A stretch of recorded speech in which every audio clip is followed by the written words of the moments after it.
Hello guys. तो एक new video में आप लोगों का स्वागत है। और इसमें हम लोग पैरासाइट जो हमने स्टार्ट किया था उसकी क्लासिफिकेशन हम लोगों ने कर ली थी। आज हम पर्टिकुलर हर पैरासाइट को लेंगे और कंप्लीट करने की कोशिश करेंगे। तो आज हम थोड़ा कभी टारगेट बनाते हैं। आज हम एंटमीबा, निगेरिया फ्रावली, मैंने ये चार्ट बनवाया था आप लोगों से और ये समझाया भी था। तो इसके अंदर जो भी पैथोजेनिक अमीबा है और जो फ्री लिविंग है वो हम कंप्लीट करेंगे। ये वाले इतने इंपॉर्टेंट नहीं है, एग्जाम्स में आते नहीं है, तो दैट्स वाई जो इंपॉर्टेंट है और ज़्यादा पूछे जाते हैं वाइवा और क्लासेस में, वो हम ज़्यादा उस पर ध्यान देंगे। तो आज हम एंटमीबा हिस्टोलिटिका, निगेरिया फ्राविया, एकेंथेमिबा, बालमुटिया, ये चार तो करने की कोशिश करेंगे। ये बाकी अगर टाइम मिला तो हम जियार्डिया हम अपने फ्लैजलेट से भी स्टार्ट शुरू कर सकते हैं। ठीक है। इसके अलावा मैं बता देती हूँ कि हम हर एमीबा या हर पैरासाइट की क्या क्या चीज़ें करेंगे। तो हम उसका इंट्रोडक्शन हैबिटाइट कहाँ रहता है, ये सब। ठीक है। मॉर्फोलॉजी देख लेंगे, लार्वर और इन्फेक्टिव स्टेजेस देखेंगे, मोड ऑफ ट्रांसमिशन देखेंगे, उसका लाइफ साइकिल देखेंगे, पैथोजेनिसिटी देखेंगे और लैब में कैसे डायग्नोस करते हैं, प्रोफ्लेक्सिस देखेंगे कि कैसे उसको प्रिवेंट करना है। ठीक है। तो ऐसे होगा। तो लेट्स स्टार्ट। और चलो स्टार्ट करते हैं। सबसे पहले हम करने वाले हैं एंट अमीबा। ठीक है। तो एंट अमीबा हिस्टोलिटिका आप सबको पता है एक पैथोजेनिक अमीबा है। ठीक है। और चलो अब इसका देख लेते हैं अच्छे से, हैबिटेट, लाइफ साइकिल, क्या क्या चीजें हैं। ठीक है। तो एंटमीबा हिस्टोलिटिका ये जो है वर्ल्ड वाइड डिस्ट्रीब्यूटेड है। ठीक है। और ये कॉज क्या करता है डिजीज, तो ये अमीबिक डायसेंट्री कॉज करता है। ठीक है। Positive agent of dysentery. ठीक है। It lives in large intestine of man. तो इसका हैबिटेट कहाँ है, लार्ज इंटेस्टाइन में रहता है मैन के। इवन ये बहुत सारे एक्स्ट्रा इंटेस्टाइनल डिजीजेस भी कॉज करते हैं, जो हम इसके पैथोजेनिसिटी में पढ़ेंगे कि क्या क्या डिजीज कॉज करता है। पर जो मेजर डिजीज कॉज कर रहा है वो है अमीबिक डायसेंट्री। ठीक है। अब इसकी मॉर्फोलॉजी देख लेते हैं। तो जनरली क्या है ना, इसके 3 स्टेजेस होते हैं, ट्रोफोजॉइड स्टेज, प्रीसिस्टिक स्टेज और सिस्टिक स्टेज। और जो ये सिस्टिक स्टेज होता है ना, यही इन्फेक्शियस होता है ह्यूमन के लिए। ठीक है। तो हमें इसका पूरा लाइफ साइकिल समझने के लिए ना हम इसके पहले मॉर्फोलॉजी देख लेते हैं कि क्या क्या होता है। ये सब आपको इतना याद नहीं करना है कि किसका डायमीटर कितना है, जस्ट रिवीजन के लिए कि कौन सा बड़ा है कौन सा छोटा है, और थोड़ा अंडरस्टैंडिंग के लिए हम पढ़ लेते हैं। तो ट्रोफोजाइट जो है इसका 20 to 30 म्यूमीटर होता है डायमीटर, और ये मोटाइल होते हैं और एक्टिव फॉर्म होते हैं, ऑल्सो नोन एज ग्रोइंग और फीडिंग स्टेज। ठीक है। अब इसमें साइटोप्लाज्म मैंने लिखा हुआ है कि आप इसको ना ऐसे यहां से इस डायग्राम से देखो। मैंने यहाँ पे ना इसका डायग्राम बनाया हुआ है, आप देख सकते हो कि ये ट्रोफोजाइट का डायग्राम है। ये प्री सिस्टिक फॉर्म है और ये सिस्टिक फॉर्म है नीचे इसकी। ये 3 इसकी सिस्टिक फॉर्म्स होती है। ठीक है। एक यूनिन्यूक्लिएटेड होता है, बायन्यूक्लिएटेड होता है और क्वाड्रीन्यूक्लिएटेड होता है। ठीक है। नाम से पता चला यूनिन्यूक्लिएट एक न्यूक्लियस होगा, इसमें 2 है, इसमें 4 है। ठीक है। अब देखो ट्रोफोजाइट में क्या क्या चीजें दिख रही है। यहाँ पे एक स्यूडोपोडिया दिख रहा है बड़ा सा, जो कि थोड़ा सा इलोंगेटेड है। ठीक है। इसके अलावा इसी से ये मूवमेंट करता है ना, और खाना वाना अपने अंदर लेना होगा। इसके अलावा इंजेस्टेड आरबीसीज है, न्यूक्लियस है। ठीक है। फूड वैक्यूल है, एंडोप्लाज्म, एक्टोप्लाज्म। ठीक है। ये सिंपल आप स्ट्रक्चर बना सकते हो एग्जाम में। इसके अलावा प्रीसिस्टिक फॉर्म में आप देख सकते हो कि इसमें जो ना स्यूडोपोडिया ब्लंट हो गया है और ये थोड़ा सा राउंड शेप का है। ठीक है। अब सिस्टिक फॉर्म में क्या होता है कि दीज आर सिस्टिक फॉर्म, तो इसमें सिस्ट बन गए हैं। ठीक है। तो इसमें सिस्ट में एक सिस्ट में अगर एक ही न्यूक्लियस है तो यूनिन्यूक्लिएटेड, बायन्यूक्लिएटेड और क्वाड्रीन्यूक्लिएटेड। ठीक है। तो ये ऐसे हमारे सिस्टिक फॉर्म्स होती है। ठीक है। अब थोड़ा सा इनके बारे में पढ़ लेते हैं कि क्या होता है। कि जैसे हमने बताया कि जो ट्रोफोजॉइट है आपको दिखने में भी लग रहा होगा कि ये सबसे बड़ा साइज का है। ठीक है। और ये छोटा, ये छोटे छोटे होते जा रहे हैं। ठीक है। तो ऐसा ही होता है। ट्रोफोजॉइट जो होता है वो सबसे बड़ा स्टेज का होता है, सबसे बड़ा डायमीटर होता है उसका 20 to 30 म्यूमीटर डायमीटर। और ये मोटाइल होते हैं, एक्टिव फॉर्म होता है, इनका न्यूक्लियस स्फेरिकल होता है, इसेंट्रिक होता है। ठीक है। इसेंट्रिक में एक साइड होगा, रैपिडली मूविंग होता है, इसलिए ज्यादा फाइन नहीं होता है, नॉट सीन। ठीक है। और पर इसकी फेंट आउटलाइन भी दिख सकती है, इससे फेंट आउटलाइन दिखती है कि बहुत जल्दी जल्दी भाग के चले जाते हैं जो भी। ठीक है। इसके अलावा आप देखते हैं प्रीसिस्टिक स्टेज। ये क्या होता है, राउंड होता है, ब्लंट स्यूडोपोडिया होता है, जैसे मैंने दिखाया है इसका स्यूडोपोडिया ब्लंट होता है। ठीक है। एंडोप्लाज्म जो होता है, उसके अलावा free from RBCs and other ingested material. इसके अंदर आपको कोई भी इंजेस्टेड मटेरियल्स नहीं दिखेंगे। ठीक है। जैसे उसमें आपने देखा इंजेस्टेड आरबीसीज ये सब दिख रहा था। ठीक है। इसमें आपको ऐसा कुछ नहीं दिखेगा। इसके अलावा आ जाते हैं सिस्टिक स्टेज। सिस्टिक स्टेज होता है during encystment the parasite become rounded and surrounded by highly refractile material membrane called as cyst wall. ठीक है। तो एक सिस्ट वॉल ना घेर लेती है, और ये सिस्ट इंपॉर्टेंट क्यों होती है, क्योंकि यही है जो अनफेवरेबल कंडीशंस में भी इसको जीने में या इसको लाइफ करने में हेल्प करेगी। ठीक है। अब ये सिस्ट स्टेज 3 होती है, यूनिन्यूक्लिएटेड, बायन्यूक्लिएटेड और क्वाड्रीन्यूक्लिएटेड। यूनिन्यूक्लिएटेड और बायन्यूक्लिएटेड जो सिस्ट होती है उसके अंदर ग्लाइकोजन मास, वैक्यूल और क्रोमैटिड बॉडीज होती है। ठीक है।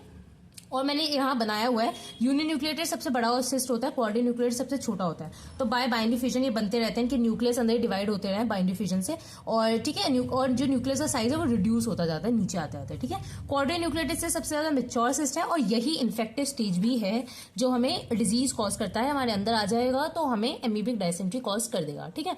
तो ये था मॉर्फोलॉजी। तो हमने इसका इंट्रोडक्शन और मॉर्फोलॉजी देख लिया है। अब देखते हैं, हमने लार्वल और इन्फेक्टिव स्टेजेस भी इसकी थोड़ी देख ली है। अब देखते हैं मोड ऑफ ट्रांसमिशन ट्रांसमिशन और लाइफ साइकिल इस प्रोटोजोआ का, ठीक है। तो ठीक है, तो जैसे मैंने वो चीज पहले भी आपको बताई कि सिस्ट जो है उसको रेजिस्टेंस प्रोवाइड करता है कि गैस्ट्रिक जूस, हमारे जैसे पेट में बहुत सारे गैस्ट्रिक जूसेस है, HCl है, तो उससे वो मतलब ऐसा ना हो ना पेट से आएगा तो अब पेट में जाके सब कुछ अगर वो मतलब डिस्ट्रॉय हो गया तो फिर कुछ काम का नहीं है ना, उसके पैथोजेनिटी तो आएगी ही नहीं, तो दैट्स व्हाई उसको रेजिस्टेंस प्रोवाइड करता है और डाइजेशन नहीं होने देता ट्रिप्सिन का भी, ठीक है। तो ये सब है इसका फंक्शन, और मतलब वही अनफेवरेबल कंडीशन में सर्वाइव करवाने के लिए प्रोटोजोन को एक सिस्ट फॉर्म होता है उसका, ठीक है। अब आ जाता है लाइफ साइकिल, तो मैंने बता दिया इन्फेक्टिव स्टेज है polynucleotide cyst acquired by injection of contaminated water food. तो ये हमारे बॉडी में आता कैसे है, जब हमने कोई कंटामिनेटेड फूड या वाटर लिया है जिसके अंदर ये सिस्ट प्रेजेंट है तो हमें आ जाएगा, ठीक है। डिजीज क्या कॉज करता है, अमीबिक डायसेंट्री। इंक्यूबेशन पीरियड क्या है, 1 से 4 वीक। इंक्यूबेशन पीरियड होता क्या है कि जब से आपने इंजेस्ट किया, मतलब जब से आपकी बॉडी इन्फेक्ट हुई उससे लेकर जब तक आपकी बॉडी में सिम्टम्स आए, ठीक है, जब तक का जो पीरियड होगा उसको इंक्यूबेशन पीरियड कहते हैं, ठीक है। इसके बाद ये कॉज क्या करता है, तो ये हम देखेंगे अच्छे से इसकी पैथोजेनिटी में, लेकिन ये ना अल्सरेटिव लीजन्स, लाइक ये क्या करेगा हमारे इंटेस्टाइन में लीजन्स कॉज कर देगा, अल्सर्स बना देगा, ठीक है। और उसमें से अब अल्सर्स बन रहे हैं तो ब्लड बहुत ज्यादा स्टूल्स में दिखेगा, तो ब्लडी डायरिया आपको दिखेगा, ठीक है। इसके अलावा एक्स्ट्रा इंटेस्टाइनल अमीबोसिस भी करता है कि इंटेस्टाइन के अलावा दूसरे ऑर्गन्स को इफेक्ट करता है, तो उसको एक्स्ट्रा इंटेस्टाइनल अमीबोसिस कहते हैं, ठीक है। जैसे बहुत सारे ऑर्गन्स इफेक्ट हो जाते हैं, जैसे लिवर जो है मोस्ट कॉमन है, उसमें लिवर एब्सेस फॉर्म हो जाता है, वो सारी चीजें हम देखेंगे, ठीक है। अगर in part of liver mainly right lobe में होता है, पस of liver abscess, other organ में भी इफेक्टेड लाइक ब्रेन में भी हो जाता है, लाइक सो कहता है सेरिब्रल अमीबोसिस, ठीक है, लंग्स में हो जाता है, स्किन में, स्प्लीन एक्सेट्रा, ठीक है। अब देखते हैं इसकी लाइफ साइकिल, बहुत ही इजी लाइफ साइकिल है, लाइक बहुत इजीली आपको याद हो जाएगी। कोई भी कंटामिनेटेड फूड खाया, कैसे, अब कंटामिनेट हुआ कैसे कि स्टूल में कॉर्डिन्यूक्लियोटाइड सिस्ट थे किसी भी ह्यूमन के, उसमें से फ्लाइज बैठे, वो फ्लाइज आके कंटामिनेटेड फूड पे बैठ गए, ठीक है। अब वो कंटामिनेटेड फूड में क्या प्रेजेंट है, कॉर्डिन्यूक्लियोटाइड सिस्ट, ये बॉडी के अंदर एंटर करेगा और एंटर होने के बाद क्या होगा, एक्सिस्टेशन होगा, क्योंकि इसके अंदर सिस्ट है, ये सिस्ट है ना, तो ये सिस्ट से टूट के सारे न्यूक्लियस और ये पूरा जो सेल है वो बाहर आएगा, उस प्रोसेस को कहते हैं एक्सिस्टेशन, ठीक है। एक्सिस्टेशन होती कहाँ है हमारी बॉडी में, इलियम और सीकम के लोअर पार्ट में होती है, ठीक है। वही लार्ज इंटेस्टाइन में हमारा एक्सिस्टेशन प्रोसेस होता है, जिसकी वजह से क्या हो रहा है, a single amoeba with 4 nuclear tetra nucleated amoeba ये रिलीज हो जाता है हमारी इलियम बोले या सीकम में, ठीक है। अब इसके बाद क्या हो रहा है, अब ये माइटोसिस करेगा, तो माइटोसिस में 4 के न्यूक्लियस और 8 हो जाएंगे। अब इस 8 न्यूक्लियस वाले को कहते हैं मेटासिस्टिक ट्रोफोजाइट, मेटासिस्टिक ट्रोफोजाइट। इन सबके नाम बहुत इंपॉर्टेंट है, लाइक सिर्फ नाम ही इंपॉर्टेंट है, ये क्या करते हैं, लाइक बहुत सारे नाम दे देते हैं और हम लोग कंफ्यूज होते रहते हैं, तो आपको ज्यादा कंफ्यूज नहीं होना है। क्या हुआ था कि कंटामिनेटेड फूड खाया किसी ने, उसकी वजह से कॉर्डिन्यूक्लियोटाइड सिस्ट बॉडी में आया, कॉर्डिन्यूक्लियोटाइड सिस्ट जो है उसमें एक्सिस्टेशन हुआ, मतलब सिस्ट का टूटना, और जो वो अमीबा था वो रिलीज हो गया। उसके रिलीज होने से अब पहले उसमें 4 न्यूक्लियस थे तो उसका माइटोसिस हुआ, उसकी वजह से उसमें 8 न्यूक्लियाई फॉर्म हो गया, और उस 8 न्यूक्लियाई वाले अमीबा को अब मेटासिस्टिक ट्रोफोजाइट कहेंगे, ठीक है, सिंपल। इसके बाद अब क्या होता है, ये जितने भी न्यूक्लियस है ना, ये छोटे छोटे ऐसे पार्ट्स में टूट जाएंगे, ठीक है। तो अब जैसे 8 न्यूक्लियस बने तो 8 सेल्स बन जाएंगे, तो ये रिलीज हो जाएंगे ट्रोफोजाइट्स, ठीक है। ऐसा सिर्फ एक नहीं हो रहा, बहुत सारे सिस्ट एंटर किए हैं तो बहुत सारे ट्रोफोजाइट हमारी बॉडी में आ जाएंगे, बहुत सारे ट्रोफोजाइट फॉर्म हो जाएंगे, ठीक है। अब ये ट्रोफोजाइट, ये आप देख सकते हो सिंपल सेल्स है, इनमें वापस एनसिस्टेशन प्रोसेस होगा, ठीक है। एनसिस्टेशन क्या है कि वापस इस पे सिस्ट बनेगा, और इस सिस्ट बन के प्री सिस्टिक फॉर्म में जो हमारे जो 4 सिस्ट फॉर्म थे, पहले यूनिन्यूक्लियोटेड, फिर वापस कौन से बाइन्यूक्लियोटेड, फिर वापस कॉर्डिन्यूक्लियोटेड, और कॉर्डिन्यूक्लियोटेड के फॉर्म में ये वापस हमारे स्टूल में बाहर, मतलब हम जब स्टूल करेंगे तो बाहर हमारे स्टूल में वो आ जाएगा, फिर वापस ये साइकिल रिपीट हो जाएगी, ठीक है। अब देखो यहाँ पे एक ग्लिच है, क्या होता है कि क्या होता है कि यहाँ पे जो है ना, ये जो हमारे यहाँ पे रिलीज हुए हैं ट्रोफोजाइट, अब ये जो है ना कहीं पे भी एंटर कर सकते हैं। अगर ये एंटर करते हैं लंग और ब्रेन में, तो वहां पे कोई और टाइप के डायसेंट्री लाइक लंग और ब्रेन इफेक्ट हो जाएगा, ठीक है। अगर ये लिवर में चले जाते हैं, लाइक ये हमारे रिलीज हुए हैं इंटेस्टाइन में, तो इसकी वजह से क्या होगा, अब इंटेस्टाइन से बहुत सारे ब्लड वेसल सब कुछ लाइक कनेक्टेड है, तो पोर्टल वेन से ये लिवर में भी जा सकते हैं, तो ऐसे ये डिफरेंट ऑर्गन्स में जाते हैं और हमारे लाइक डिफरेंट अमीबाइसिस कॉज कर सकते हैं, ठीक है। तो ये है सिंपल इसकी लाइफ साइकिल।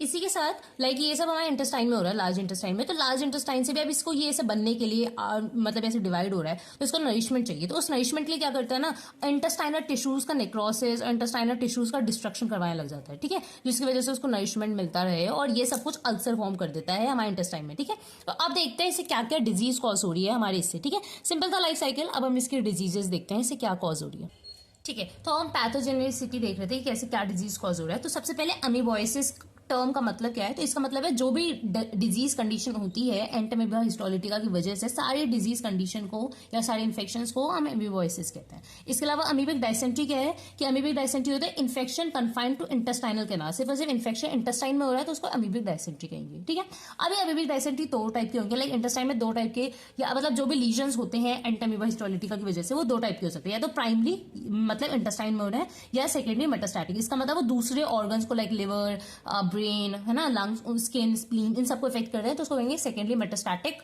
क्या कहते हैं लीजन्स। ठीक है, अब पहले देखते हैं प्राइमरी इंटेस्टाइनल में क्या हो रहा है। तो आप देख सकते हो ये हमारे ट्रोफोजाइट्स हैं, ठीक है, मेटासिस्टिक ट्रोफोजाइट्स हैं। ठीक है, अब ये क्या होते हैं, ये जो है ना, जैसे आपको पता है इंटेस्टाइन में लेयर्स होते हैं, हमारा पूरा ही गट जो है उसमें लेयर्स होते हैं, लाइक म्यूकोसा, सब म्यूकोसा, है ना, उसके बाद मस्कुलरिस, सिरोसा, ऐसा ही लेयर्स होती है। तो क्या होता है, ये म्यूकस लेयर आप देख सकते हो, ये क्रिप्स और लिबर्कन है। अब क्या हो रहा है कि इंटेस्टाइनल सेल्स का डिस्ट्रक्शन करने लग जाते हैं, ठीक है, जिसकी वजह से, और ये इंटेस्टाइनल सेल का डिस्ट्रक्शन करते करते ये सब म्यूकोसा लेयर में घुस जाते हैं, जो ट्रोफोजाइट्स है ये सब म्यूकोसा लेयर में आ जाते हैं, जिसकी वजह से क्या हो रहा है, और वहां पे वो मल्टीप्लाई करते रहते हैं, multiply and destroy the intestinal cells. ठीक है, वहां मल्टीप्लाई करते रहते हैं और इंटेस्टाइनल सेल्स को डिस्ट्रॉय करते रहते हैं। ठीक है, जिसकी वजह से अब कहीं पे भी कोई सेल, अब यहाँ पे डिस्ट्रक्शन हो रहा है इंटेस्टाइनल सेल्स का, तो डिस्ट्रक्शन या टिश्यूज का डैमेज या टिश्यूज का डेथ को क्या कहते हैं, नेक्रोसिस। तो यहाँ पे नेक्रोसिस किस टाइप की हो रही है, कोगुलेटिव नेक्रोसिस हो रही है। ठीक है, कोगुलेटिव नेक्रोसिस हो रही है टिश्यूज की।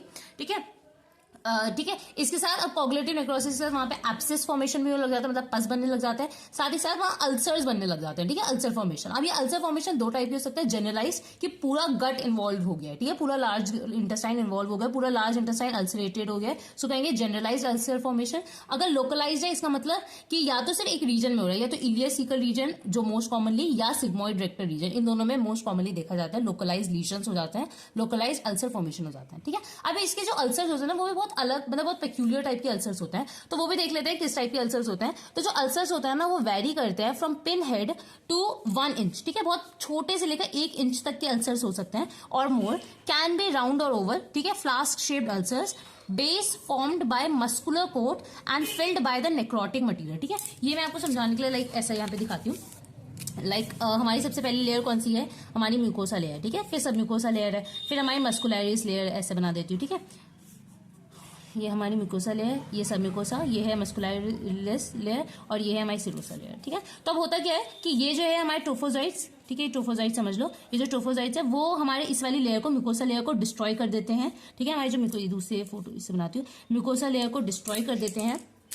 ठीक है, ये वाली लेयर को डिस्ट्रॉय कर दिया और ये जो है पेनिट्रेट कर जाते हैं हमारे सब म्यूकोसा लेयर में। ठीक है, तो अब आप क्या देख सकते हो कि ऊपर वाला लेयर तो डिस्ट्रॉय हो गया, तो वहां पे क्या हो गया, हमारा पूरा नेक्रोटिक मटीरियल फिल हो गया। ठीक है, ऊपर नेक्रोटिक मटीरियल फिल हो गया और सब म्यूकोसा लेयर में जाके बैठ गए हैं हमारे ट्रोफोजाइट्स। ठीक है, और उसके नीचे क्या है, हमारी इसके नीचे कौन सी लेयर है, हमारी मस्कुलरिस लेयर है। ठीक है, ऐसा, और यहाँ पे सिरोसा, तो समथिंग ऐसा कुछ हो जाता है कि नेक्रोटिक मटीरियल है, ट्रोफोजाइट्स है, मस्कुलरिस लेयर है, सिरोसा। ठीक है, यहाँ पे यही चीज लिखी गई है कि जो अल्सर्स होता है वहां पे होता क्या है कि वहां अल्सर्स में क्या कहते हैं, बेस जो होता है वो मस्कुलर लेयर ने बनाया, बेस जो है मस्कुलर लेयर बनाता है और वो फिल्ड होता है नेक्रोटिक मटीरियल से, यहाँ पूरा नेक्रोटिक मटीरियल फिल्ड है। ठीक है, superficial ulcer don't extend beyond muscularis layer. अगर कोई सुपरफिशियल अल्सर है तो उसका मतलब वो मस्कुलरिस लेयर के बिनिथ, मतलब उसके नीचे तक एंटर नहीं करेगा। ठीक है, उसको कहेंगे सुपरफिशियल अल्सर्स। और deep ulcers are limited by submucosa core and may extend laterally to communicate with adjacent ulcers. ठीक है, और जो डीप अल्सर्स होते हैं वो एक अल्सर, मतलब बहुत पास पास अल्सर्स होते हैं, तो वो कम्युनिकेट कर जाते हैं दो अल्सर्स, उनको कहेंगे डीप अल्सर्स। ठीक है, आप ये अल्सर्स करते क्या है, अल्सर्स की वजह से पेरिटोनाइटिस हो सकता है, हैमरेज हो सकता है। ठीक है, परफोरेशंस हो सकते हैं कि ऑब्वियसली इतना बड़ा अल्सर बन गया कि छेदी हो गया पूरा गट में, तो परफोरेशंस, हैमरेज, पेरिटोनाइटिस और गैंग्रीन भी हो सकता है लार्ज गट में। ठीक है, तो ये है कॉम्प्लिकेशंस जब अल्सर्स बन जाते हैं और बहुत ज्यादा एक्सटेंसिव बनते हैं, तो ऐसा ऐसा कुछ होने लग जाता है। ठीक है, देखते हैं हमारे मेटास्टैटिक लीजन्स। ठीक है, तो जैसे मेटास्टैटिक लीजन 5% पेशेंट्स में आपको देखने को मिलेगा जिसको इन्फेक्शन हुआ है एंटेमीबा हिस्टोलिटिका का। तो अब पैथोजेनेसिस क्या है इसका कि फीको-ओरल रूट से इंटेस्टाइन में हमारा आया हुआ एंटेमीबा हिस्टोलिटिका कोलोन में पहुंचा, एसेंडिंग कोलोन और रेक्टम या सिग्मोइड। ठीक है, अब एसेंडिंग कोलोन से जितना भी ब्लड है वो superior mesenteric when, similarly rectum और सिग्मोइड से इंफीरियर मेसेंट्रिक वेन, ये वेन्स लेके जाती है और कहाँ अपना ब्लड ड्रेन कर देती है, पोर्टल वेन में। और सिमिलरली यहाँ से स्प्लीनिक वेन भी आ रही है और सब मिलके पोर्टल वेन बना देती है। पोर्टल वेन कहाँ जा रही है, हमारे लिवर में, ऑब्वियसली, है ना। लिवर में पोर्टल वेन जा रही है और क्या कहते हैं, लिवर में क्या होता है, अब लिवर में पहुंच गया। अब देखो यहाँ पे क्या था, कोलोन में सारे इन्फेक्शन था, है ना, इन्फेक्शियस वो ट्रोफोजाइट्स प्रेजेंट थे, ठीक है, सिस्टिक स्टेज, सारे स्टेजेस प्रेजेंट थे। तब क्या हुआ, ये जो ब्लड है उससे पोर्टल वेन से आके अभी लिवर में पहुंच गया। अब लिवर में जाके क्या करेगा, लिवर के सेल्स की नेक्रोसिस करने लगेगा। कौन सी नेक्रोसिस करेगा, ल्यूकोफैक्टिव नेक्रोसिस। और यहाँ पे क्रॉनिक एब्सेस फॉर्मेशन करने लगेगा, जो कि अगर ट्रीट नहीं हुआ तो कैल्सिफाई हो सकता है, ठीक है। अब ठीक है, इसके अलावा एक और चीज होती है, उसको कहते हैं एंकवी सॉस पस, ठीक है। तो ये होता है कि ब्राउनिश कलर का ना, मतलब नेक्रोटिक, इतना नेक्रोटिक मटेरियल बन जाता है कि वो बहुत ब्राउनिश कलर का होता है और ओडरलेस होता है। इसमें क्या होता है, अगर क्या कहते हैं, ये जो एक और चीज लिखी गई है कि जो हमारा जो एंटामीबा हिस्टोलिटिका है उसमें इतनी कैपेबिलिटी नहीं है कि वो ग्लिसन्स कैप्सूल आपको पता होगा, लिवर के पीछे ऊपर कैप्सूल होता है, तो उसको रीच नहीं कर सकता, ठीक है, क्योंकि ये जो कैप्सूल होता है वो रेजिस्टेंस होता है हाइड्रोलाइसिस से, ठीक है। तो ये इतनी सी बात लिखी गई है और यही है पैथोजेनिसिस, कि कैसे जो अमीबा है वो लिवर में जाके एब्सेस फॉर्म कर रहा है, ठीक है। तो आपको ये चीज पता होना चाहिए कि कहां से कैसे आ रहा है, कौन से वेन्स लेके ड्रेन करके उसको लिवर में पहुंचा रही है और क्या चीज फॉर्म हो रही है, ठीक है। तो वहां एब्सेस बन रहा है और वहां पे नेक्रोसिस हो रही है हेपेटोसाइट्स की, ठीक है। किसी को अगर अमीबिक लाइक ये लिवर एब्सेस बनता है तो उसके क्लिनिकल फीचर्स क्या हो सकते हैं, ऑब्वियसली एनलार्ज और टेंडर लिवर आपको दिखेगा, राइट अपर क्वाड्रेंट पेन दिखेगा, ठीक है, क्योंकि यहीं पे हमारा लिवर लाई करता है, ठीक है। तो यहाँ आपको पेन दिखेगा। इसके अलावा इंटरमिटेंट फीवर्स होंगे, WBCs रेज्ड दिखेंगे। इसके अलावा generally confined to posterior superior surface of right lobe jaundice, ठीक है। तो सॉरी, इसके अंदर इसका मतलब क्या है कि जो हमारा लिवर है, लिवर का जो राइट लोब है, लाइक इसके दो लोब होते हैं ना, राइट और लेफ्ट लोब, ठीक है। तो जो राइट लोब है उसका सिर्फ posterior superior surface of right lobe में ही होता है और कहीं और इतना नहीं देखा जाता, मतलब ये ज्यादा कॉमन है, ठीक है। इसके अलावा जॉन्डिस भी देखने को मिलता है, जो कि एक रेयर कंडीशन है, ठीक है। मतलब जॉन्डिस भी एक क्लिनिकल फीचर दिखे, ये भी आपको दिख सकता है पर रेयर है, ठीक है।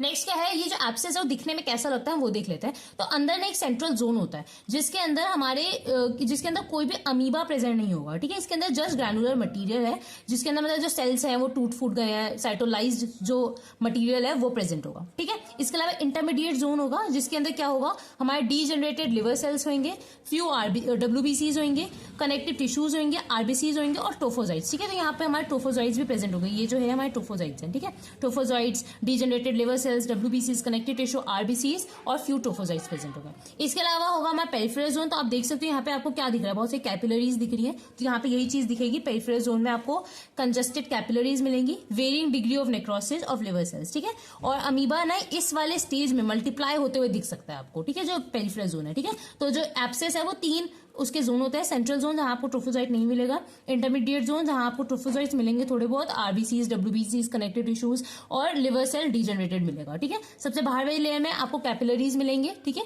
इसके अलावा बहुत सारे अमीबा मल्टीप्लाई करते हुए और नेक्रोसिस और लिवर सेल आपको दिखेगा, ठीक है। तो ये हमारा माइक्रोस्कोपिक व्यू ऑफ एब्सेस, ठीक है। अब इसमें ना कुछ ऐसे साइंस दे रखे हैं, like lower border liver become palpable, ठीक है। लोअर बॉर्डर जो है ना, अगर हम उसको टच करें तो वो पैल्पेट होगा, ठीक है, जनरली पैल्पेबल नहीं होता। इसके अलावा लेफ्ट लोब में अंडरगो कंपनसेटरी हाइपरट्रॉफी, ये भी होता है। लाइक इसमें क्या हो रहा है, राइट लोब हमारा जनरली इफेक्ट हो रहा है, तो इसकी वजह से क्या होता है, हमारा जो लेफ्ट लोब है ना वो हाइपरट्रॉफी में चला जाता है। कि ऐसा ना हो कि मतलब ये कंपनसेटरी मैकेनिज्म होता है कि ऐसा ही होता है, लाइक हमारा एक किडनी भी अगर खराब हो जाता है तो जो दूसरा वाला किडनी होता है वो हाइपरट्रॉफी करके उसका फंक्शन एक कंप्लीट करने की कोशिश करता है। तो सिमिलरली यहाँ पे भी यही चीज हो रही है, कंपनसेटरी हाइपरट्रॉफी यहाँ स्टार्ट हो जाती है। लंग के साइंस दिखेंगे, due to growing abscesses, right side pleural effusion दिखेगा, ठीक है। इसके अलावा कोलोन में एरियाज में भी स्वॉलन और डायरिया और डायसेंट्री दिख सकती है, ठीक है। अब इसकी कॉम्प्लिकेशंस क्या हो सकती है, ठीक है। तो अगर इसका सबसे पहले अगर ये रप्चर करता है तो स्किन में जा सकता है, ठीक है। तो स्किन में जाएगा, तो स्किन में जाने से ग्रैनुलोमा क्यूटिस हो जाता है, ग्रैनुलोमा फॉर्मेशन हो जाती है स्किन पे। अगर लंग्स की तरफ इसका रप्चर होता है तो हेमोप्टिसिस और स्पूटम में आपको चॉकलेट ब्राउन कलर दिखता है, ठीक है। जैसे हमारे चॉकलेट ब्राउन कलर का पस जो है हमारे लिवर में बनता है ना, उसको एंकवी सॉस कहते हैं। वैसे सिमिलरली जब वो स्पूटम आएगा तो उसमें चॉकलेट ब्राउन कलर दिखेगा, ठीक है। इसके अलावा प्लूरल कैविटी की साइड अगर होगा तो एम्पाइमा हो सकता है। अगर बिलो डायफ्राम हो रहा है तो सबफ्रेनिक एब्सेसेस हो सकते हैं। इसके अलावा पेरिटोनियल कैविटी में हो रहा है तो पेरिटोनाइटिस हो सकता है, ठीक है। इसके अलावा अगर स्टमक की साइड, अगर लेफ्ट साइड ये जो है रप्चर होता है एब्सिसेस का, ठीक है, लेफ्ट साइड हो रहा है तो स्टमक की तरफ जाएगा, ऑब्वियसली हमारा स्टमक जो है लेफ्ट साइड सिचुएटेड है, तो पस जो है वॉमिट आउट होएगा, हेमाटोमेसिस दिखेगा। पेरिकार्डियल कैविटी भी दिख सकती है, ठीक है, कॉज पेरिकार्डाइटिस, ठीक है। इसके अलावा लेफ्ट प्लूरल कैविटी में एम्पाइमा हो सकता है, ठीक है। तो ये सारी आपको कॉम्प्लिकेशंस दिख सकती है अगर वहां पर रप्चर हो जाता है। अगर राइट साइड रप्चर होता है तो क्या skin, lungs, pleural cavity, diaphragm, peritoneal cavity, इनको मतलब हो सकता है, और लेफ्ट में होगा तो स्टमक, पेरिकार्डियल कैविटी और प्लूरल कैविटी में चीजें दिख सकती है आपको, ठीक है। वरना दो चीजें पूछी जाती है, लाइक अगर आपको अमीबा की वजह से डायसेंट्री हुआ है और बेसिला मतलब कोई बैक्टीरिया की वजह से डायसेंट्री हुआ है, तो दोनों में आपको क्या क्लिनिकल फीचर्स या क्या चीजें आप डिफरेंशिएट करोगे, ठीक है। तो सबसे पहले डायसेंट्री में क्या होगा, डायसेंट्री इज जस्ट डायरिया, ठीक है, प्लस ब्लडी, मतलब डायरिया आपको पता है कि बिल्कुल राइस वाटर लाइक स्टूल्स आना या बहुत ज्यादा फ्लोई स्टूल्स आना, प्लस इसमें ब्लड होगा और म्यूकस होगा, ठीक है। तो इसको जस्ट डायसेंट्री कहते हैं। तो अब आपको देखना होगा कि अब क्या होता है कि सबसे पहले अमीबिक डायसेंट्री में जो मोशंस होते हैं ना 6 to 8 मोशंस होते हैं पर डे, पर बेसिला अगर कोई बैक्टीरिया से हुआ है डायसेंट्री तो उसमें 10 मोशन से ज्यादा होता है, ठीक है। अमाउंट क्या होता है, कॉपियस मतलब बहुत ज्यादा होगा, इसमें स्मॉल होगा थोड़ा थोड़ा, ऑर्डर जो होगा ऑफेंसिव होता है अमीबिक डायसेंट्री में, बेसिला में ऑर्डर लेस होता है। कलर डार्क रेड होता है, ब्राइट रेड होता है, यहाँ पे जो ब्लड आएगा, ठीक, डार्क रेड होता है या ब्राइट रेड होता है, ठीक है। इसके अलावा नेचर देखो, blood plus mucus plus faeces with faeces, यहाँ पे ब्लड प्लस म्यूकस ही आएगा विदाउट फीसेस, मतलब अगर फीसेस नहीं भी आ रहा है उसके साथ भी जस्ट ब्लड और म्यूकस का डिस्चार्ज हो रहा है, ठीक है। रिएक्शन कैसा होता है, उसका रिएक्शन देखिए, उसमें एसिड मतलब जो वो लिटमस पेपर्स होते हैं वो लगाए तो उसमें एसिडिक आएगा, इसमें अल्कलाइन आएगा, ठीक है। कंसिस्टेंसी कैसी होती है, फ्लूइड जो होता है mucus not adherent to container, अगर कोई कंटेनर में डाले स्टूल तो वो जो है कंटेनर से चिपकेगा नहीं, पर यहाँ पे एडहेरेंट होगा कंटेनर से। आरबीसीज स्कैंटी होएगी इन क्लम्प्स, ठीक है, यहाँ पे आरबीसीज डिस्क्रीट होगी और ब्राइट रेड, लाइक यहाँ स्कैंटी और क्लम्प से मतलब कि थोड़े से हैं और सारे जुड़े जुड़े, यहाँ पे अलग अलग हैं और बहुत सारे हैं, ठीक है। पस सेल्स यहाँ पे थोड़े से ही होंगे, स्कैंटी, यहाँ पे बहुत सारे होंगे। मैक्रोफेजेस वेरी फ्यू, बहुत कम होते हैं, यहाँ पे लार्ज होते हैं, बहुत सारे प्रेजेंट होते हैं, ठीक है। ईस्नोफिल्स प्रेजेंट होता है, यहाँ पे स्क्लेयर होता है। ये हमेशा याद रखना, कोई भी पैरासिटिक इन्फेक्शन है, ईस्नोफीलिया मीन्स ईस्नोफिल्स का बढ़ना तो होगा ही होगा, ठीक है, तो इसलिए ईस्नोफीलिया यहाँ दिखेगा।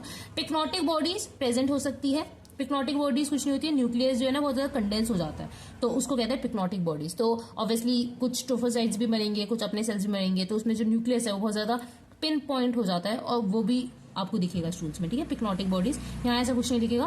पैरासाइट आपको दिख सकता है, एंटामीबा हिस्टोलिटिका, यहाँ कोई पैरासाइट नहीं दिखेगा। बैक्टीरिया यहाँ पे थोड़े बहुत दिख सकते हैं, मैनी मोटाइल बैक्टीरिया, ठीक है।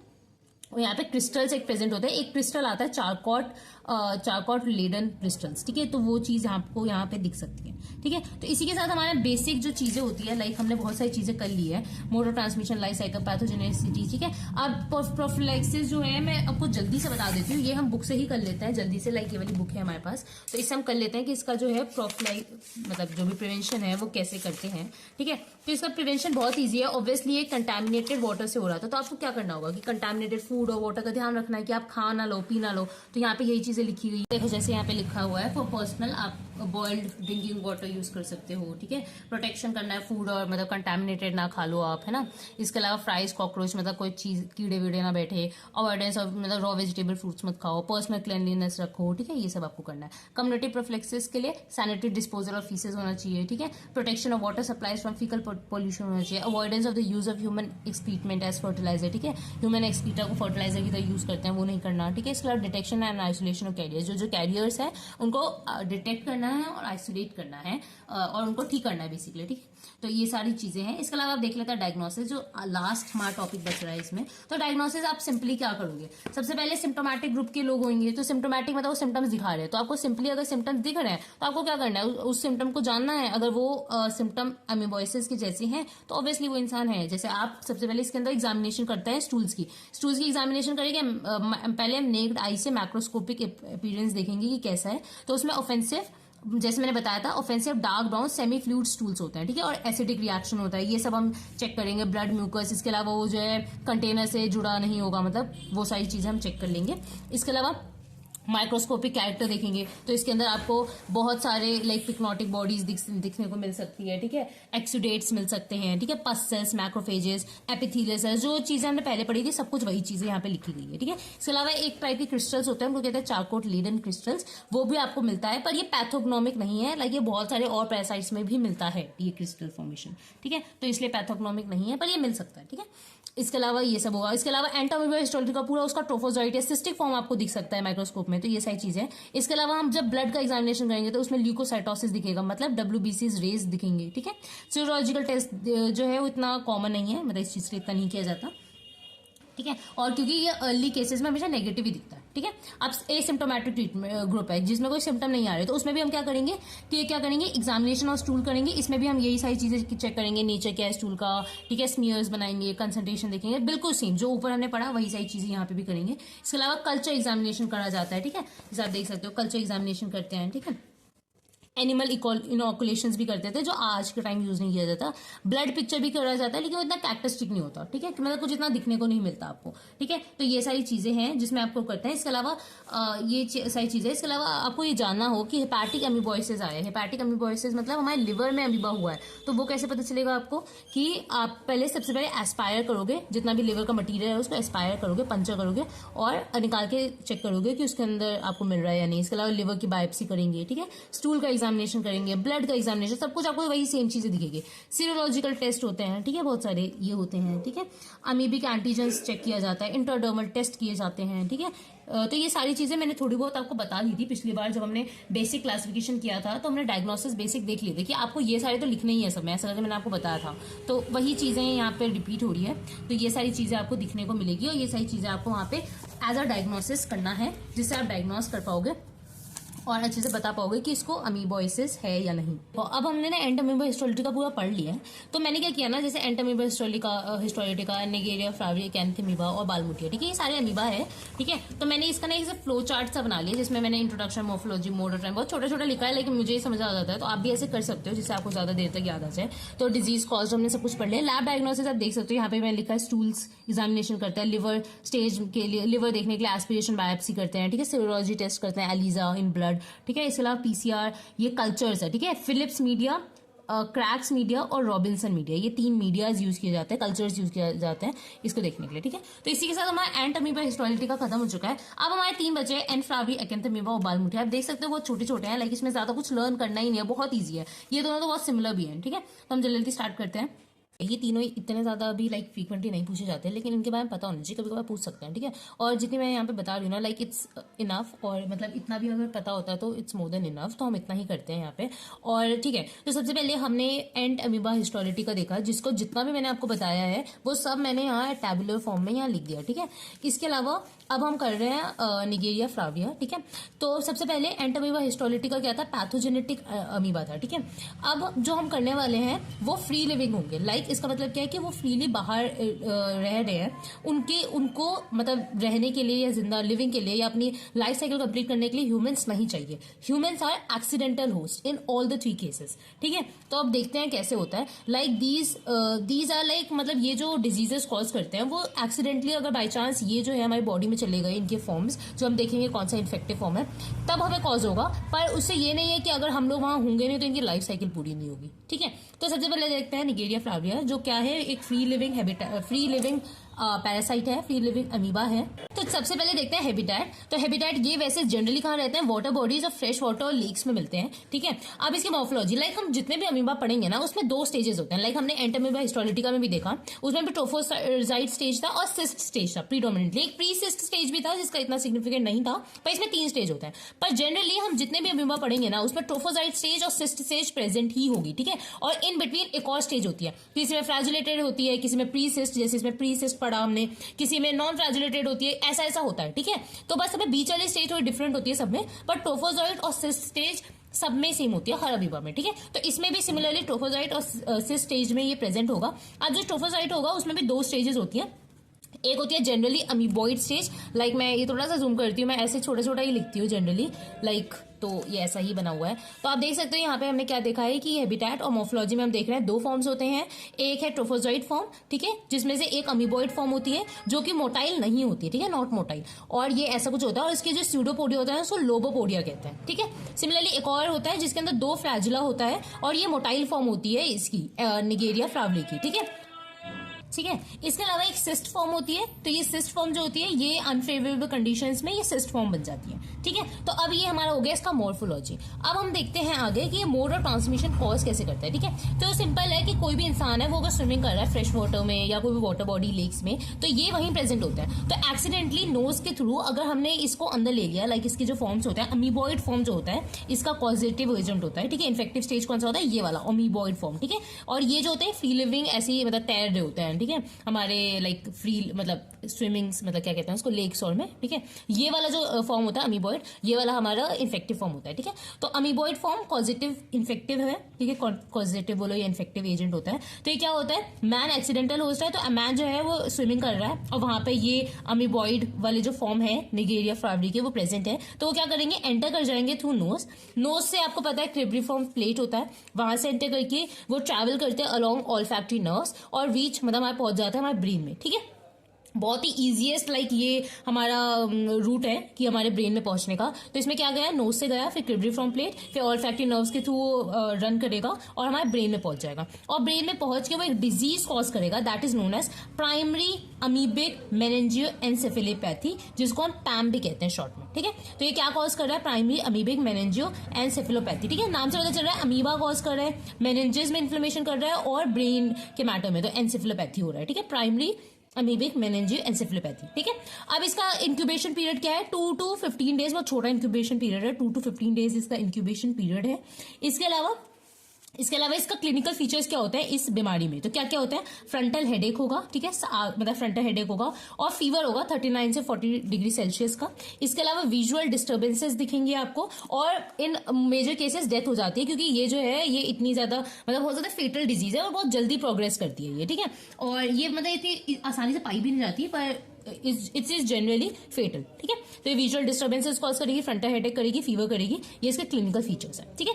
इसके बाद देख लेते हैं लैब डायग्नोसिस, लाइक आप यहाँ पे देख भी सकते हो, नो ट्रीटमेंट, इसका कोई ट्रीटमेंट है नहीं, ठीक है। लैब डायग्नोसिस में हम देख लेते हैं। तो लैब डायग्नोसिस में यहाँ लिख तो दिया है, स्पेसिमन कल्चर और सीरोलॉजी से करते हैं, पर इसको हम अच्छे से ना एक बार बुक से रीड कर लेते हैं, लाइक बुक में क्या लिखा है इसके डायग्नोस के लिए। तो इसका जो डायग्नोस है ना वो एग्जामिनेशन करते हैं of wet mount preparation of CSF under microscope demonstrate the motile trophozoites, ठीक है। तो हम अपने जो है ट्रोफोजाइट्स को देखने को मिलता है हमें सीएसएफ में, ठीक है। Staining of CSF smear with right, हम स्टेनिंग भी करते हैं सीएसएफ स्मीयर की, तो ये राइट और गिम्सा स्टेन से इसको देखने के लिए, इसको डायग्नोस करने के लिए। इसके अलावा फ्लोरेसेंट एंटीबॉडी स्टेनिंग भी की जाती है सीएसएफ की, जिससे हम डेमोन्स्ट्रेट कर सके अमीबा को, ठीक है। इसके अलावा और भी मीडियम्स है like protease, peptone, glucose medium, ठीक है, उसमें इसको ग्रो किया जाता है और इसका कल्चर किया जाता है, उससे हमें डायग्नोस मिल सकता है, ठीक है। तो ये सिंपल था, इसमें कुछ था नहीं खास, पर ये बहुत इंपॉर्टेंट चीज है। तो इसका कोई ट्रीटमेंट नहीं है और डिजीज कौन सी कॉज हो रही है, प्राइमरी अमीबिक मेनिंजियो एनसेफेलोपैथी, ठीक है, सिंपल। अब आ जाते हैं एक्एंथेमीबा पे, ठीक है। अब एक्एंथेमीबा क्या है, ये भी फ्री लिविंग है, एफएल, ठीक है। ये भी एग्जिट करता है 2 फॉर्म में, जैसे ट्रोफोजॉइड और सिस्ट फॉर्म। अब देखो इसके ट्रोफोजॉइड फॉर्म में कैसा है, मतलब थोड़ी धारियां सी है ना, तो ये ऐसा ही होता है असलियत में, ठीक है। और इसके जो स्यूडोपोडिया होते हैं उसको एक्एंथोपोडिया कहते हैं, ठीक है, एक्एंथोपोडिया, ठीक है। और इसमें कोई भी फ्लैजुलर फॉर्म नहीं होती, ठीक है। जैसे इसमें फ्लैजुलर फॉर्म इन बिटवीन थी, इसमें कोई फ्लैजुलर फॉर्म नहीं है, ना ही कोई प्रीसिस्टिक फॉर्म है, इसमें जस्ट 2 फॉर्म्स है, ट्रोफोजॉइड और सिस्ट फॉर्म, ठीक है, ठीक है। तो हमने देखा इसमें 2 फॉर्म्स है, ट्रोफोजॉइट और सिस्ट फॉर्म। अब देखते हैं इसके अंदर हमने ये भी पढ़ लिया, कोई इसमें फ्लैजुलर फॉर्म नहीं है। अच्छा, इसके अंदर इन्फेक्टिव स्टेज कौन सी होती है, दोनों इन्फेक्टिव हो सकती है, इन दोनों में से जो भी घुसेगा बॉडी में हमारी बॉडी में इन्फेक्शन कॉज कर देगा। सिमिलरली ये भी हमारे लिए एक एक्सीडेंटल होस्ट की तरह ही होते हैं हम लोग इसके लिए, ठीक है। तो ये मोड ऑफ इसका ट्रांसमिशन या इन्फेक्शन क्या है, बाय इनहेलेशन, अगर आपको नहीं दिख रहा मैं थोड़ा जूम कर देती हूँ, by inhalation of aerosol, dust या कंटेनिंग ट्रोफोजाइट एंड सिस्ट, ठीक है। या तो इनहेलेशन से आ सकता है या infection can also spread by direct invasion और ट्रॉमेटाइज स्किन और आइज, ठीक है। तो ये आइज से भी घुस सकता है, ठीक है। अब आगे इसका लाइफ स्टाइल देखोगे ना, तो लाइफ साइकिल देखोगे, लाइफ साइकिल देखोगे ना, तो वो बहुत ज्यादा सिमिलर है निगेरिया फ्लावरी से, ठीक है। तो मोड ऑफ इन्फेक्शन में देख लिया, सिर्फ मोड ऑफ इन्फेक्शन में थोड़ा सा डिफरेंस है, लाइक ये स्विमिंग इन फ्रेश वाटर से आता है और ये वाला इनहेलेशन से आता है। नहीं तो अगर कहीं पे वुंडेड कट है, ट्रॉमेटाइज स्किन है, या आइज से भी डायरेक्ट या आ सकता है, ठीक है।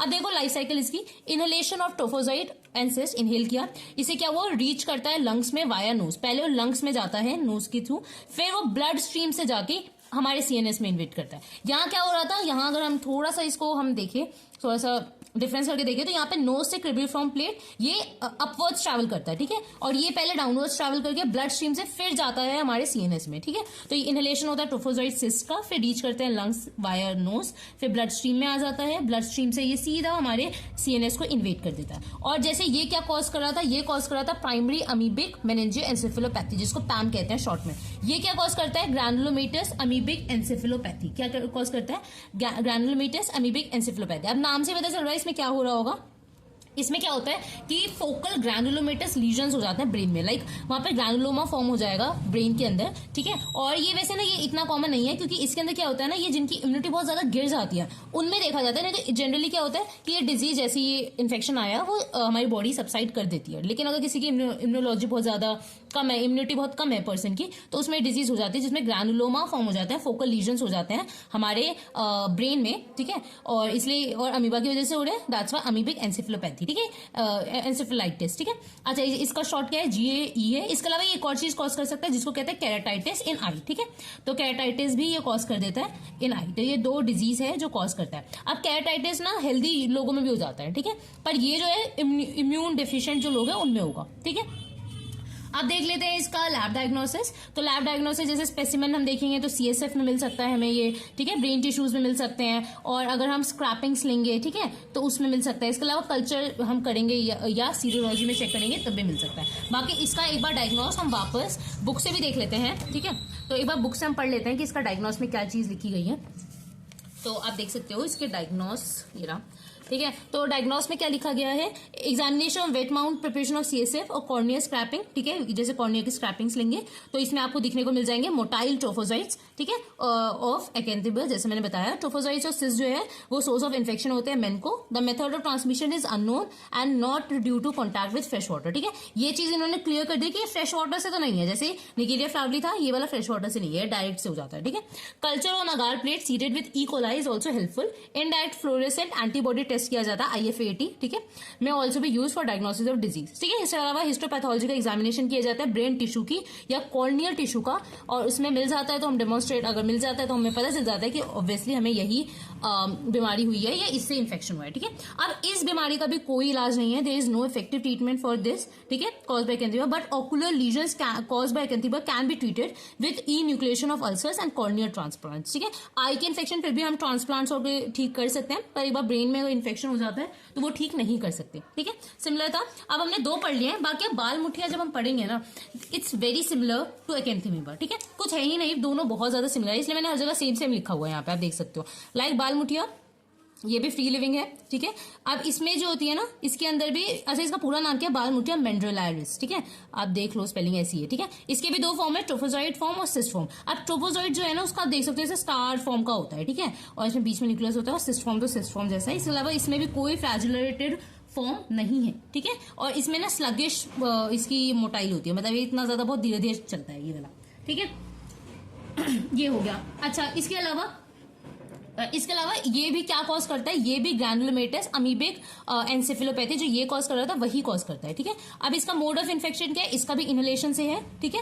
इसके अलावा लाइफ साइकिल क्या है, बिल्कुल सेम है एक्एंथिबा की तरह, ठीक है, या तो ट्रोफोजाइट या तो सिस्ट फॉर्म हम इनहेल कर लेंगे, ठीक है, वो लंग्स से वाया हमारे नोज में पहुंच जाएगा, मतलब नोज से हमारे लंग्स में पहुंच जाएगा, ब्लड स्ट्रीम से CNS में इन्वेट कर देगा और हमें ये GAE डिजीज कॉज कर देगा। सिमिलर है इसका life cycle, disease cause is also same, मैंने क्या बताया GAE, ठीक है। और इसका लैब डायग्नोसिस में हम देखेंगे वो भी सेम है, बस डिफरेंस क्या आएगा कि स्पेसिमेन जब चेक करेंगे तो हमें इसके ट्रोफोजाइट्स दिखेंगे, ठीक है, इसके फॉर्म्स दिखेंगे, और उसके अंदर हमें इसके फॉर्म्स दिखेंगे, बात सिमिलर है, ज्यादा कुछ है नहीं। लाइक इवन बुक के अंदर भी लाइक ये इतना सा ही दे रखा है, और इसमें भी ऐसा ही लिखा हुआ है कि ये सिमिलर है, लाइक आप देख सकते हो बहुत ज्यादा इतना सा ही दे रखा है, ठीक है। तो इसमें बस इतनी सी ही बातें की गई है कि ये फ्री लिविंग फॉर्म है और सेम डिजीज कॉज करता है GAE, ठीक है। और ये एड्स पेशेंट में ज्यादा कॉमन है, वही जो इम्यूनोलॉजिकली डेफिशिएंट लोग हैं, ठीक है। वर्ल्ड वाइड फेमस है, ठीक है। ट्रोफोजाइटोसिस्ट फॉर्म है, ठीक है। इसका स्यूडोपोडिया इधर ब्रॉड होता है या फिंगर लाइक होता है, जैसे हमने देखा। कोई फ्लैजिलेटेड फॉर्म नहीं है, ठीक है। स्लगिश मोटाइल होता है, ठीक है। ये सिमिलर होता है एकेंथीमिया के, ठीक है। पैथोजेनिसिटी ये CNS इन्फेक्शन कॉज कर रहा है, ठीक है।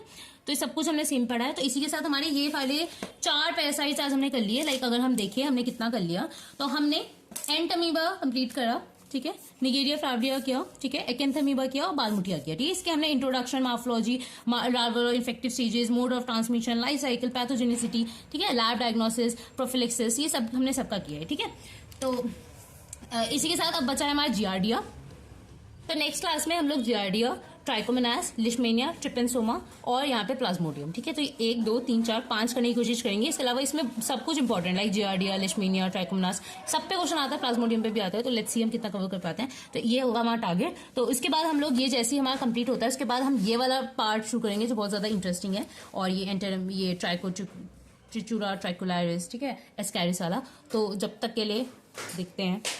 तो ये वाला बहुत ज्यादा इंटरेस्टिंग पार्ट है, और मतलब ये इसके पीछे को मैं इतना इजीली आपको ये चीजें समझा दूंगी ना कि आपको याद करने की जरूरत ही नहीं पड़ेगी, ठीक है। तो जब तक के लिए आई थिंक इस पूरे पैरासाइटोलॉजी के लिए हमें 3 से 4 वीडियोस और लगेगी, और उसमें हम पूरा पैरासाइटोलॉजी हम कंप्लीट करने की कोशिश करेंगे। लाइक 4 वीडियोस मैक्सिमम लगेगी, और उसमें हम क्वेश्चन कंप्लीट करने की कोशिश करेंगे। So that's it for the video. और आप लोग बता देना आपको ये वीडियो पसंद आई या नहीं, या मुझे कुछ चेंजेस करने की जरूरत है या नहीं, ठीक है। और मेरी राइटिंग यार ऐसी है, बहुत लोगों ने मुझे बोला कि राइटिंग थोड़ी बड़ी लिख, लेकिन मैं ऐसा लिखती हूँ, ठीक है।